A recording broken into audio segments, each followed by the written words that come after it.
अस्सलामु अलैकुम वरहमतुल्लाहि वबरकातुहू। नाज़रीन, उम्मीद करता हूँ आप सब खैरियत से होंगे। आज ये जो हमारे साथ बैठे हुए हैं हमारे हाजी साहब हैं और इनके पैरों में घुटनों में बहुत ज़्यादा शिद्दत की तकलीफ़ थी। उठने बैठने में प्रॉब्लम था और चलने फिरने में भी प्रॉब्लम था और हमेशा इनकी नमाज़ें मस्जिद में अदा होती है, मगर उस वक्त जब प्रॉब्लम चल रहा था तो घर पे ही नमाज़ पढ़ने की हाजत हो रही थी और ऐसी तकलीफ़ थी कि मस्जिद भी ये चल कर नहीं जा सकते थे, बल्कि मस्जिद क्या पैखाने पेशाब के लिए भी बैतुल खुला तक बाथरूम तक भी चलने फिरने में दुश्वारी थी और बाहर निकलना होता तो फिर व्हील चेयर के ज़रिए जाना पड़ता था। ये सारी तकलीफ़ें इनके साथ थी, मगर अल्लाह के फ़ज़ल से इनको कुछ दवा दी गई और साथ में इनका रूहानी इलाज किया गया, दम किया गया, इन पर जो है वो कुरान मुक़द्दस की तिलावत करके फूंका गया और साथ में रूहानी जो दम के मामलात होते हैं वो सारे मामलात इनके साथ किए गए। तो फिर अल्लाह पाक ने इनको बहुत ही जल्दी शिफाए कुल्ली अता फरमाई। अब जो है बहुत मामूली दर्द इनके घुटनों में बाकी है। अभी चलने फिरने में जो कंडीशन पहले थी अब वो नहीं है। अब ये उठ बैठ सकते हैं, चल फिर सकते हैं और मस्जिद में आकर के बासानी नमाज़ अदा कर सकते हैं, लेकिन अभी भी ये चेयर पे बैठ कर ही नमाज़ पढ़ते हैं। अलबत्ता चलने फिरने में जो दुश्वारी थी वो इनकी ख़त्म हो चुकी है। अब आइए इनकी ज़बानी ख़ुद ये बातें हम सुनते हैं। अस्सलामु अलैकुम वरहमतुल्लाहि वबरकातुहू। अब मैं माइक इनके हाथ में देता हूँ, ये सारी बातें आपके सामने पेश करेंगे।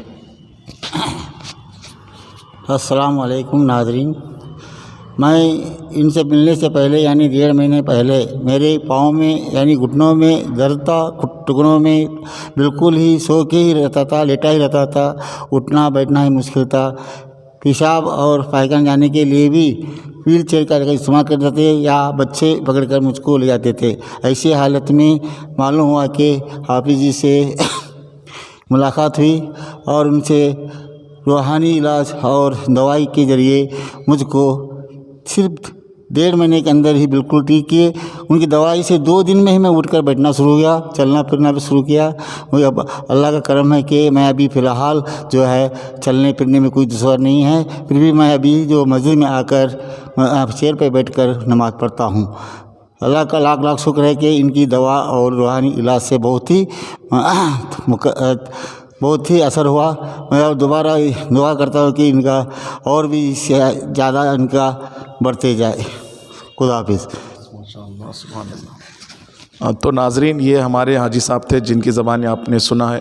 तो मैं आपसे गुजारिश करता हूँ कि अगर आपको भी कुछ इस तरह का प्रॉब्लम हो, घुटनों में, पैरों में, गर्दन में या कमर में या बैक पेन का कोई भी आपका मसला हो, या फिर पूरा पैर खींचता हो या हाथ खींचता हो या गर्दन में बहुत ज़्यादा तकलीफ़ होती हो, तो ऐसे मामलात में, ऐसे कंडीशन में आप हमसे कांटेक्ट कर सकते हैं। हम आपके इलाज के लिए दवा और दुआ दोनों चीज़ों का सहारा लेते हैं। रूहानी इलाज भी करते हैं और साथ ही साथ हत्तल इम्कान जिस्मानी इलाज भी करने की कोशिश करते हैं। तो अगर आप इन बीमारियों से दो चार हैं तो आप ज़रूर कांटेक्ट करें। और इसके अलावा किसी को किसी तरह भी रूहानी प्रॉब्लम भी है तो वो भी हमसे कांटेक्ट कर सकते हैं, क्योंकि हज़रत लुकमान रज़ी अल्लाह ताला अन्हु का फरमान है कि जब भी बीमार पड़ो तो अपनी 2 चीज़ों का इलाज कराओ, एक तो जिस्मानी इलाज कराओ और दूसरा रूहानी इलाज कराओ। यानी जिस्म के साथ रूह का इलाज होना ये भी बेपनाह ज़रूरी है। तो रूहानी और जिस्मानी इलाज के लिए आप हमसे जुड़ सकते हैं, कांटेक्ट कर सकते हैं। अस्सलामु अलैकुम वरहमतुल्लाहि वबरकातुहू। देखिए किस तरीके से हाजी साहब बआसानी चल पा रहे हैं। अब ये आसानी से चल रहे हैं। थोड़ा बहुत घुटनों में दर्द तो है, मगर पहले चलने फिरने में, उस वज़न डालने में भी नहीं हो पा रहा था। अब आसानी से चल सकते हैं। ये आप देख रहे हैं अपनी आँखों से। और जो है चेयर पे भी आराम से बैठ सकते हैं और चेयर से बैठ के उठ भी सकते हैं।